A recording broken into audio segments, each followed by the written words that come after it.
बिस्मिल्लाहिर्रहमानिर्रहीम। Dear students and all viewers, अस्सलामु अलैकुम। उम्मीद है कि आप सब अल्लाह के फजल से खैरियत से होंगे। Welcome to my YouTube channel. I am doctor engineer Majid Amin from Peshawar, Pakistan. हमने 9th क्लास मैथमेटिक्स स्टार्ट किया हुआ है। ज्योमेट्री पोर्शन है आज उसका लेक्चर नंबर 5, इसी चैप्टर का line bisectors and angle bisector का थ्योरम नंबर 5। ठीक है, 4 थ्योरम रिकॉर्ड कर चुके हैं, लिंक आपको आएगी नजर, मगर डिस्क्रिप्शन में आप जाए, सारे प्लेलिस्ट अवेलेबल है। ये बिल्कुल लेक्चर नंबर 5, ये लेक्चर नंबर 5 लेक्चर नंबर 4 का बिल्कुल रिवर्स है स्टूडेंट्स। लेक्चर नंबर 4 आप जरूर देखिएगा। वहां पे हमने ये साबित किया कि अगर कोई पॉइंट हो, ये एंगल है, इसके बिल्कुल दरमियान से बाइसेक्टर वगैरह ये सब कुछ, वहां से आप प्लीज वो लेक्चर आप देख के आए। तो इसको हम इस एंगल का बाइसेक्टर बोलते हैं, यानी वो लाइन जिसने इस एंगल के दो बराबर हिस्से कर दिए। ये ना हो कि ए से हो, एक कम एक ज्यादा, फिर नहीं चलेगा। तो वहां पे हमने देखा कि अगर एक पॉइंट एंगल बाइसेक्टर पे हो तो वो इक्वी डिस्टेंट होगा फ्रॉम द आर्म्स। यहाँ पे उलट कर रहे हैं, अगर एक point equi distant from arms हो तो वो फिर जरूर उसके एंगल बाइसेक्टर पर होगा। ये स्टेटमेंट आप देखिए, any point inside an angle equi distant from its arm. देखिए कामा, फिर equi distant from its arm, यानी पहले देखा कि इनसाइड एन एंगल, इस एंगल के इनसाइड, या ना कि यहाँ पे आपने, और एक पॉइंट आप लेंगे इनसाइड एन एंगल कामा, फिर लिखा है कि equi distant from its arm. ये फिर उसकी क्या ना प्रॉपर्टी है, रूल है, कंडीशन सारी, कि equi distant from its arm हो। तो स्टूडेंट्स यहाँ पे फॉर एग्जांपल ये एक पॉइंट है which is equidistant from its arms.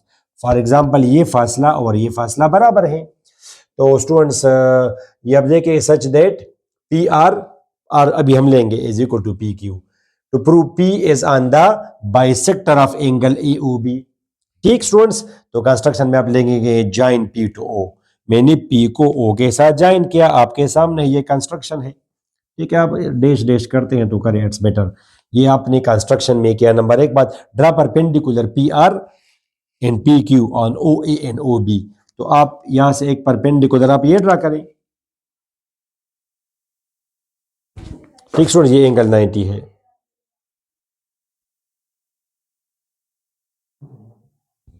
और एक एंगल आपका ये होगा। इसको मैंने R कहा, इसको मैंने Q कहा। ठीक स्टूडेंट्स, PR, तो यहाँ जो हमने लिखा था कि PR is equal to PQ, ये परपेंडिकुलर है। परपेंडिकुलर बिकॉज डिस्टेंस यार ऑटोमेटिकली हमारा मतलब होता है शॉर्टकट डिस्टेंस। जब आपने इस लाइन और इस पॉइंट के दरमियान में डिस्टेंस मालूम करना हो तो अंडरस्टूड है कि ये पर शॉर्टकट डिस्टेंस, ये डिस्टेंस नहीं चलता। ये फिजिक्स तो नहीं है कि इसको हम डिस्टेंस बोलते हैं और इसको हम डिस्प्लेसमेंट बोलते हैं, नथिंग लाइक दिस।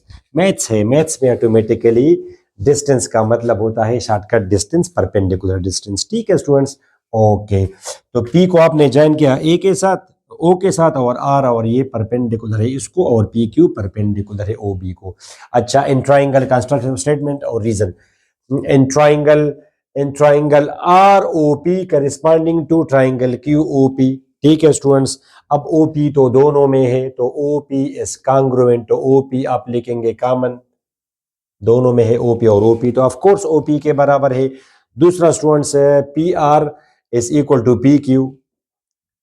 PR बराबर है स्टूडेंट्स, कांग्रुएंट है PQ के। बराबर होने का मतलब है कि लेंथ में बराबर है, तो फिर हम कांग्रुएंट लिखते हैं। जनाब ये तो गिवन में है, गिवन है कि the point is equidistant from the arms, और आप ठीक हुआ, परपेंडिकुलर आप गए। दूसरा students, angle PRO, angle PRO is congruent to ये एंगल PRO, ये एंगल PQO बोथ आर 90। ये आप गिवन भी लिख सकते हैं और कंस्ट्रक्शन भी आप लिख सकते हैं कि ये कंस्ट्रक्शन है, या ये फिर गिवन में है, बिकॉज जब इक्वी डिस्टेंट हो तो ऑटोमेटिकली ये फिर परपेंडिकुलर होगा, मैंने आपको बताया। तो ये फिर आप कंस्ट्रक्शन भी लिख सकते हैं कि ये हमने कंस्ट्रक्शन किया, या आप यहाँ पे गिवन भी लिख सकते हैं कि ये गिवन है। सर कैसे गिवन है बच्चे? ये पॉइंट इन आर्म से इक्वी डिस्टेंट है, ये गिवन है। तो डिस्टेंस का मतलब ये होगा, ये शॉर्टकट डिस्टेंस ये वाला, तो ऑटोमेटिकली ये डिस्टेंस 90 पे ये एंगल 90 होगा। ठीक है, ओके, गिवन भी आप लिखे। तो इसका मतलब ये है स्टूडेंट्स के triangle ROP is congruent to triangle QOP। ये तो फिर कांग्रुएंट है, ये ट्राइंगल और ये ट्राइंगल, ये दोनों कांग्रुएंट है। जब कांग्रुएंट हो स्टूडेंट्स तो फिर ये एंगल और ये एंगल इक्वल होंगे, कांग्रुएंट होंगे। Angle R O P is congruent to angle Q O P. Corresponding parts of congruent triangle are congruent. ये तो थ्योरम है। जब यानी ये स्टूडेंट्स, सॉरी ये कैसे, ये थ्योरम मैंने नहीं लिखा। ये students S S A theorem, ये थ्योरम है कि अगर दो साइड्स और एक एंगल, दो साइड्स और एक नॉन इंक्लूडिंग एंगल एक ट्राइंगल के इक्वल होकर, कांग्रुएंट हो corresponding to sides and corresponding to sides and non including angle, the two triangles are congruent. और जब कांग्रुएंट हो तो ऑटोमेटिकली मतलब है कि corresponding parts are equal. Corresponding parts means अगर साइड हो तो साइड और एंगल हो तो एंगल।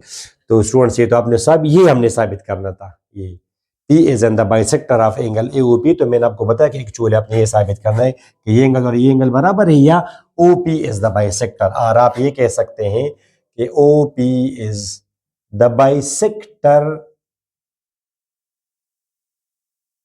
ऑफ एंगल AOB, या आप कहें कि P is on the bisector of angle AOP। ठीक है स्टूडेंट्स, तो ये हम लोगों ने साबित करना था।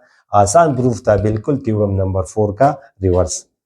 उम्मीद है आप लोगों को समझ आ गई स्टूडेंट्स। नेक्स्ट थ्योरम में हम, अभी मैं रिकॉर्ड करता हूँ मगर नेक्स्ट में वीडियो में आएगा वो हम करेंगे कि जी the three angle bisectors of a triangle are concurrent. ठीक है, तो जब मैं रिकॉर्ड कर दूंगा यहाँ पे आपको नजर आएगा, डायरेक्ट आप क्लिक करें वहाँ पे जा सकते हैं। अपनी दुआ में ज़रूर याद रखना है। अल्लाह हाफिज़।